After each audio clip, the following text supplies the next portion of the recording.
Hello students, welcome to another session of this KCET. In this session, we will be discussing previous year CET question paper 2015 topic continuity and differentiability. So let's begin. Here is the first question. If y equals to f of x square plus 2 and f dash of 3 is 5, then dy by dx at x equals to 1 is how much? So if you look at the options, 5, 25, 15, 10. So if you are confident, pause the video and try it. Yes. First, you need to differentiate this y. So dy by dx is derivative of f is f dash of x square plus 2 and again derivative of x square is 2x. Derivative of 2 is 0. Next, put x equals to 1 because we want dy by dx at x equals to 1. So put x equals to 1. So what we'll get? Dy by dx equal to f dash of 1 square is 1 plus 2 as it is into 2 into 1 is 2. Now 1 plus 2 is how much? 3. So dy by dx equal to f dash of 3 into 2. And see here we are given f dash of 3 as 5. So substitute here. F dash of 3 is equal to 5. So 5 into 2 and which is 10. So option D is the correct one. So let's move on to next. Here is the second question.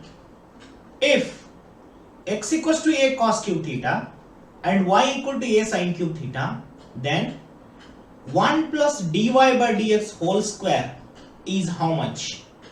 Options are tan theta, tan square theta, secant square theta 1. Pause the video and if you are confident, try it in 1 minute. Yes. Now see here. You are given x and y in terms of theta. So parametric form.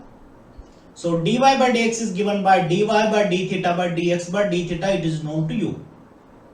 Now you need to find derivative of y with respect to theta and derivative of x with respect to theta. So derivative of sine cube is 3 sine square into cos. Okay. So a as it is 3 sine square theta into cos theta. Similarly, derivative of cos cube is 3 cos square into minus sine. So minus comes here. So that is minus 3a cos square theta sine theta. Let me show you how. See here. D by dx of sine cube is what? 3 comes first. ಒಂದು ಕಡಿಮೆ ಆಗುತ್ತೆ ಅಲ್ಲಿ 3 sin square theta ಯಾವ ರೀತಿ x cube derivative 3x square ಆಗುತ್ತೆ ಹಾಗೆ ಇದು 3 sin square theta ಆಗುತ್ತೆ ಬಟ್ ಕ್ಯೂಬ್ ಅನ್ನೋದು sin ಗೆ ಇರೋದ್ರಿಂದ differentiation of sin theta is cos theta. ಅದೇ ತರ cos cube the derivative 3 cos square theta ಪುನಃ cos the derivative minus sin theta ಆಗುತ್ತೆ. ಸೊ ಅದಕ್ಕೆ ಇಲ್ಲಿ minus 3a cos square theta sin theta ಆಗುತ್ತೆ. ಓಕೆ ಸೊ ಇಲ್ಲಿ a ಇರೋದ್ರಿಂದ so ಇಲ್ಲಿ a ಬಂದಿದೆ. ಇವಾಗ ಇದರಲ್ಲಿ ನೀವು ಕ್ಯಾನ್ಸಲ್ ಮಾಡಿ. ಏನೇನು ಕ್ಯಾನ್ಸಲ್ ಆಗುತ್ತೆ ನೋಡಿ. ನಿಮಗೆ ಇಲ್ಲಿ cos ಕ್ಯಾನ್ಸಲ್ ಆಗುತ್ತೆ, ಒಂದು cos ಆಮೇಲೆ ಒಂದು sin ಕ್ಯಾನ್ಸಲ್ ಆಗುತ್ತೆ, 3a ಕ್ಯಾನ್ಸಲ್ ಆಗುತ್ತೆ. ಸೊ ಉಳಿಯೋದು ಏನು ಮೇಲ್ಗಡೆ sin ಉಳಿಯುತ್ತೆ, ಡಿನಾಮಿನೇಟರ್ ಅಲ್ಲಿ cos ಉಳಿಯೋದ್ರಿಂದ so minus sin theta by cos theta ಅಂದ್ರೆ tan theta ಆಗುತ್ತೆ. So this is your dy by dx. ಇವಾಗ ನಿಮಗೆ ಇದು ಬೇಕು. Okay so we have dy by dx as minus tan theta. So 1 plus dy by dx whole square ಇದು ಬೇಕಾಗಿರೋದ್ರಿಂದ 1 plus this is your minus tan theta. ಇದನ್ನ square ಮಾಡಿದ್ರೆ tan square theta ಆಗುತ್ತೆ and 1 plus tan square is known to everyone, that is secant square theta. So your result is secant square theta. So option C is the correct one. So let's move on to next question. If the function g of x equals to x power 200 by 200 plus x power 199 by 199, x power 198 by 198, so on up to x square by 2 plus x plus 5 looks to be very lengthy. Very simple. then g dash of 0 is asked. So options are here. Pause the video. You must try this question. So how quickly you can do it? Within 5 seconds or 2 seconds, you can tell me the answer. Yes. See here, if we differentiate this from here to here, every term will involve x. ಇದರಲ್ಲಿ x ಬಂದೇ ಬರುತ್ತೆ differentiate ಮಾಡಿದ್ರೆ. ಆದರೆ ಕೊನೆ ಎರಡು term ಗಮನಿಸಿ, ಇದರ differentiation x derivative 1 ಆಗುತ್ತೆ, 5 ಡೆರಿವೇಟಿವ್ 0 ಆಗುತ್ತೆ. ಅದಕ್ಕೆ ಈ ಎರಡರಲ್ಲಿ ಮಾತ್ರ ಯಾವುದು x ಬರಲ್ಲ ಡಿಫರೆನ್ಶಿಯೇಟ್ ಮಾಡಿದಾಗ. ಇನ್ನು ಬಾಕಿ ಇಲ್ಲಿಂದ ಇಲ್ಲಿವರೆಗೆಲ್ಲ x ಬಂದೇ ಬರುತ್ತೆ ಟರ್ಮು. ಅದಕ್ಕೆ ಅಲ್ಲಿ 0 ಪುಟ್ ಮಾಡಿದಾಗ ಈ ಟರ್ಮ್ಸ್ ಎಲ್ಲ 0 ಆಗುತ್ತೆ, ಇಲ್ಲಿ ಉಳಿಯೋದ 1 ಮಾತ್ರ. ಸೊ ಆನ್ಸರ್ ಈಸ್ 1 ಅಂತ ನೀವು ನೇರವಾಗಿ ಹೇಳ್ಬೋದು. ನೋಡಿ, ನಾನು ಡಿಫರೆನ್ಶಿಯೇಟ್ ಮಾಡಿದ್ದೀನಿ ಈಗ. g dash of x, x power n the derivative ಏನು, n x power n minus 1, ಅದಕ್ಕೆ 200x ಪವರ್ 199. ಓಕೆ, ಡಿಫರೆನ್ಶಿಯೇಷನ್ ಮಾಡ್ದೇನೆ ನೀವು ಹೇಳ್ಬೋದಿತ್ತು. ಸೊ ಲೆಟ್ ಸಿ ಇರ್ಲಿ ಅಂತ ಡಿಫರೆನ್ಶಿಯೇಷನ್ ಮಾಡಿದ್ದೀನಿ ನಾನು. x power 199 199 into x power 198 by 199 as it is. So up to x square derivative is 2x, ಇದು by 2. ಇವಾಗ ನೀವು g dash of 0 ಬೇಕಾಗಿರೋದ್ರಿಂದ x equal to 0 ಹಾಕಿದ್ರೆ ಇವೆಲ್ಲ ಟರ್ಮ್ಸ್ 0 ಆಗುತ್ತೆ, ಉಳಿಯೋದ 1 ಅಂತ. Okay, so g dash of 0 is 1 is the answer. So option 1 is the correct one. ಅದೇ ತರ ನೋಡಿ, question ಹೀಗಿದ್ರೆ, if the function g of x is same and what is g dash of 1 ಬೇಕಿದ್ರೆ, can you tell me the answer? What is g dash of 1? Pause the video and find your answer and you can verify your result. Options are 1, 200, 100, 5. See here, if you differentiate with respect to x as earlier, ಇದು ಅದರ differentiation ಬರುತ್ತೆ. ಈಗ ನಮಗೆ g dash of 1 ಬೇಕು. Suppose if you put 1, ನೋಡಿ ಎಲ್ಲ 200, 199 ಇವೆಲ್ಲ cancel ಆಗುತ್ತೆ. ಸೊ ನಿಮಗೆ ಉಳಿಯೋದೇನು, x, ಇಲ್ಲಿ x square, x cube, x power 197, 198, 199. So ಇದರಲ್ಲಿ x equal to 1 ಹಾಕಿದ್ರೆ ಎಲ್ಲ ಟರ್ಮ್ 1 1 ಆಗುತ್ತೆ, ಯಾಕಂದ್ರೆ ಇವೆಲ್ಲ ಕ್ಯಾನ್ಸಲ್ ಆಗ್ತಾ ಇದೆ. ನೋಡಿ, ಇದೊಂದು 1 ಉಳಿಯುತ್ತೆ. ಹಾಗಾದ್ರೆ ಎಷ್ಟು ಒನ್ಸ್ ಇದೆ ಕೌಂಟ್ ಮಾಡಬೇಕು. How many ones are there? Can you? 200 times 1 ಇದೆ. ಹೆಂಗ್ ನೋಡಿ, ಈಗ ಇಲ್ಲೇ ಗಮನಿಸಿ ನೀವು, ಎಕ್ಸ್ ಪವರ್ ಎಷ್ಟು ಶುರು ಆಗುತ್ತೆ, ಇಲ್ಲಿ 1 ಶುರು ಆಗುತ್ತೆ, ಅದ್ರ ಹಿಂದೆ ಎಕ್ಸ್ ಸ್ಕ್ವೇರ್. ಸೊ 1 ರಿಂದ ಇಲ್ಲಿ 199 ವರೆಗಿದೆ, ಇಲ್ಲಿಂದ ಶುರು ಮಾಡಿದ್ರೆ ನೀವು. ಸೊ ಇಲ್ಲಿಂದ ಇಲ್ಲಿವರೆಗೆ 199, ಇಲ್ಲಿ ಒಂದು ಎಕ್ಸ್ಟ್ರಾ ಇದೆ. So 200 times. So 1 plus 1 plus 1 200 times ಅಂತಂದ್ರೆ it is 200. So g dash of 1 is 200. So interesting ಆಗಿತ್ತಲ್ವಾ? Let's move on to next question. If f of x equals to 3x minus 8, if x is less than or equals to 5 and it is 2k, if x is greater than 5 is continuous, find k ಅಂತ. Options ಇಲ್ಲಿದೆ ನೋಡಿ. Continuous at particular point ಅಂತ ಹೇಳಿಲ್ಲ, it is just continuous ಅಂತ ಹೇಳಿದರೆ. ಇದರ ಅರ್ಥ for every value this function is, for every real value ಅಂತ ಹೇಳ್ಬೋದು. For every X this function is continuous ಅಂತ ಇದರ ಅರ್ಥ. ಅದಕ್ಕೆ ನೀವು continuity at X equal to 5 ಅಂತ ಅಜ್ಯೂಮ್ ಮಾಡ್ಕೊಳ್ಳಿ. Okay, so if F X is continuous, then left hand limit, right hand limit is equal to F of 5 because this is continuous at X equal to 5 also. So left hand limit ಅನ್ನು ಹೇಗೆ ಬರೀತಾರೆ ಗೊತ್ತಿದೆ ನಿಮಗೆ, limit X tends to 5 minus F X. ಇದರ ಅರ್ಥ X less than 5 ಅಂತ. Limit X tends to 5 plus ಅಂದ್ರೆ X greater than 5 ಅಂತ. ಇದು F of X at X equal to 5 ಅಂತ ಇಲ್ಲಿ ಕೊಟ್ಟಿದ್ದಾರೆ ನೋಡಿ. ಅಟ್ ಎಕ್ಸ್ ಈಕ್ವಲ್ ಟು 5 ಏನಿದೆ, ಇಟ್ ಇಸ್ 3x minus 8 ಇದೆ. ಸೊ ಅದನ್ನು ಬರ್ಕೊಂಡಿದೆ. You have to put X equals to 5. ಇವಾಗ ಲೆಫ್ಟ್ ಹ್ಯಾಂಡ್ಗೆ ಮತ್ತು ಇದಕ್ಕೆ ಎರಡು ಸೇಮ್ ಫಂಕ್ಷನ್ ಬರ್ತಾ ಇರೋದ್ರಿಂದ ನಾನು ಒಂದೇ ತಗೊಳ್ತೇನೆ. When X is greater than 5. Okay ನೋಡಿ ಇಲ್ಲಿ for less than and for equal to you have 3x minus 8. ಇಲ್ಲಿ ಎರಡರಲ್ಲಿ ಒಂದೇ ಬರೋದ್ರಿಂದ I take only right hand limit equal to this value. ಎಸ್ ನೋಡಿ ಇಲ್ಲಿ ಏನಿದೆ when x is greater than 5 ಅಂದ್ರೆ fx ಅಂದ್ರೆ 2k ಇದೆ. ಸೊ ಇಲ್ಲಿ ತಗೊಂಡಿದೆ.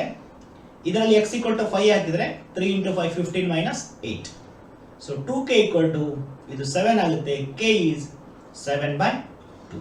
So option D is the correct one. Yes. Let's move on to next. If x equals to ct and y equal to c by t, then find dy by dx at t equals to 2. Very simple, parametrical ಇದೆ. ಇಲ್ಲಿ options ನೋಡಿದ್ರೆ ಇದೆ. So pass video ಮಾಡಿ then try yourself. Yes. ನೋಡಿ dy by dx is given by dy by dt by dx by dt. So very simple, derivative of y with respect to t. ಇದರ differentiation ಮಾಡಿದ್ರೆ derivative of 1 by t ಅಂದ್ರೆ minus 1 by t square ಆಗುತ್ತೆ. Okay, so you will get minus c by t square, derivative of this with respect to t. ಹಾಗೇನೆ derivative of x with respect to t. ಇದು ನೋಡಿ c ಅಂದ್ರೆ constant ಇದೆ, t ಇದೆ. derivative of t with respect to t ಅಂದ್ರೆ 1 ಆಗುತ್ತೆ. So ಅದಕ್ಕೆ dx by dt is just c ಅಂತ. ಓಕೆ, ಸೊ ಇವಾಗ c ಕ್ಯಾನ್ಸಲ್ ಆಗುತ್ತೆ. you will left with minus 1 by t square. So ನಮಗೆ dy by dx at t equal to 2 ಬೇಕಾಗಿದೆ. So at t equal to 2 ಏನಾಗುತ್ತೆ ನೋಡಿ, ಇದರಲ್ಲಿ t equal to 2 ಹಾಕಿದ್ರೆ minus 1 by 4 ಆಗುತ್ತೆ. So dy by dx is minus 1 by 4. So option C is the correct one. Yes. Let's move on to next. If y equals to log of 1 minus x square by 1 plus x square, then dy by dx is equals to how much? So here are the four options.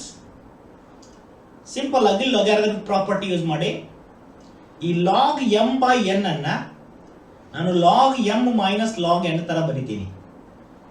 Okay, so log m by n ಅಂದ್ರೆ log m minus log n. Differentiate ಮಾಡಿ dy by dx equals to derivative of log ಅಂದ್ರೆ 1 divided by ಬರುತ್ತೆ, whatever inside log. 1 divided by 1 minus x square. ಪುನಃ ಇದರ differentiation minus x square derivative 2x. ಇಲ್ಲಿ ಅದೇ ತರ minus 1 by 1 plus x square, x square the derivative 2x. ಇವಾಗ ಈ ಎರಡರಲ್ಲಿ minus 2x ಕಾಮನ್ ಇದೆ. ಇಲ್ಲಿ minus 2x ಇದೆ, ಇಲ್ಲಿ minus 2x ಇದೆ. ಸೊ minus 2x ಅನ್ನ ಕಾಮನ್ ತಗೊಂಡ್ರೆ 1 by 1 minus x square, ಇಲ್ಲಿ ಪ್ಲಸ್ ಆಗುತ್ತೆ 1 by 1 plus x square. Here onwards you can do it. Just take LCM. Okay, so ಇದನ್ನ ಈ ಕಡೆ ಮಲ್ಟಿಪ್ಲೈ ಮಾಡಿ, ಇದನ್ನ ಈ ಕಡೆ ಮಲ್ಟಿಪ್ಲೈ ಮಾಡಿ. So minus 2x into 1 plus x square plus 1 minus x square divided by denominator ಅಲ್ಲಿ ಏನ್ ಫಾರ್ಮುಲಾ ಬರುತ್ತೆ ನೋಡಿ, a plus b a minus ಬರುತ್ತೆ, a minus b. So a plus b into a minus b ಅಂದ್ರೆ a square minus b square. ಅದಕ್ಕೆ ಇದೇನಾಗುತ್ತೆ 1 square ಅಂದ್ರೆ 1 minus x square square ಅಂದ್ರೆ x power 4. So ಇವಾಗ ಇಲ್ಲಿ x square ಕ್ಯಾನ್ಸಲ್ ಆಗುತ್ತೆ. So 1 plus 1 ಉಳಿಯುತ್ತೆ. 1 plus 1 ಅಂದ್ರೆ 2, 2 into 2 ಅಂದ್ರೆ 4. So minus 4x by 1 minus x power 4 is the correct answer, and that is the option number A. Yes. Let's move on to next. The function f of x equals to this box x. ಈ box x ಅಂದ್ರೆ greatest integer function ಅಂತ ನೀವು first PUC ನಲ್ಲಿ ಓದ್ತೀರಾ, second PUC ನಲ್ಲಿ ಸಹಿತ continuity ಮೇಲೆ ಓದ್ತೀರಾ, ಡಿಫರೆನ್ಷಿಯಬಿಲಿಟಿ ನಲ್ಲಿ ಓದ್ತೀರಾ. ಸೊ ರಿಲೇಷನ್ಸ್ ಅಂಡ್ ಫಂಕ್ಷನ್ ಅಲ್ಲಿ ಸಹಿತ ಇದು. ಸೊ ಇದರ ನೇಚರ್ ಇದ್ದ ಗ್ರಾಫ್ ನಿಮಗೆ ಗೊತ್ತಿರಬೇಕು. ಏನ್ ಪ್ರಶ್ನೆ ಇದೆ, the function f of x equal to box x which denotes greatest integer function is continuous at, ಇಲ್ಲಿ 4 ಪಾಯಿಂಟ್ಸ್ ಕೊಟ್ಟಿದ್ದಾರೆ, 4 -2 1 1.5. ಯಾವ ಪಾಯಿಂಟ್ ಅಲ್ಲಿ ಕಂಟಿನ್ಯೂಸ್ ಆಗುತ್ತೆ ಅಂತ. ಸೊ ನೀವು ಗ್ರಾಫ್ ಅನ್ನು ನೋಡಿ, ಈಗ ಗ್ರೇಟೆಸ್ಟ್ ಇಂಟಿಜರ್ ಫಂಕ್ಷನ್ ಗ್ರಾಫ್ ಇದೆ, ಇದು ಕಟ್ ಸ್ಟೆಪ್ ತರ ಬಂದಿದೆ. ಓಕೆ, ಇದು ನಾವು ಸ್ಟೆಪ್ ಫಂಕ್ಷನ್ ಅಂತಾನೆ ಹೇಳ್ಬೋದು. ಜಂಪ್ ಆಗಿದೆ ನೋಡಿ ಅಟ್ ಇಂಟೀಜರ್ಸ್ 1 ಇಂದ ನೋಡಿ ಇಲ್ಲಿ ಜಂಪ್ ಆಗಿದೆ, ಇಲ್ಲಿ ಹೋಗಿದೆ. ಇಫ್ ಯು ಕನ್ಸಿಡರ್ 2, ಇಲ್ಲೂ ಸಹಿತ ಇದರ ಮಧ್ಯೆ ಲಿಂಕ್ ಇಲ್ಲ, that discontinuous at integers 1 2 3 4. Okay, so ಅದಕ್ಕೆ this greatest integer function is not continuous at integers. ಇದು ಇಂಟೀಜರ್ಸ್ ಅಲ್ಲಿ ಕಂಟಿನ್ಯೂಸ್ ಇರಲ್ಲ, ಅಂದ್ರೆ it is continuous at this decimals, okay, non integers ಅಂತ.